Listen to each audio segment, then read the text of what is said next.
কাম, ক্রোধ, লোভ আত্মাকে পতনের দিকে নিয়ে যায়। ক্রোধ বা রাগ হলো আমাদের সবচেয়ে বড় শত্রু। রাগের মাথায় আমরা ভুল সিদ্ধান্ত নিই, যা আমাদের সম্পর্কগুলো নষ্ট করে। কাম এবং লোভ আমাদের মনকে অস্বাস্থ্যকর বাসনার জালে জড়িয়ে রাখে। কিভাবে এই রিপুগুলো থেকে নিজেকে নিয়ন্ত্রণে রাখা যায়?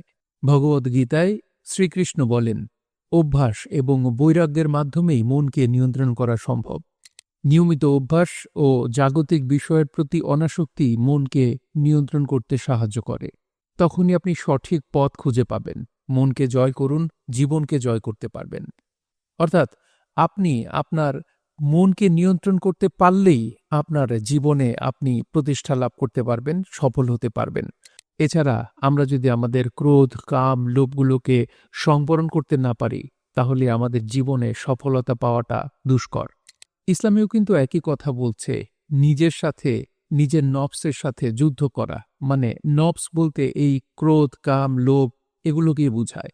এদের সাথে যুদ্ধ করে নিজেকে সত্যের উপর প্রতিষ্ঠিত রাখতে হবে।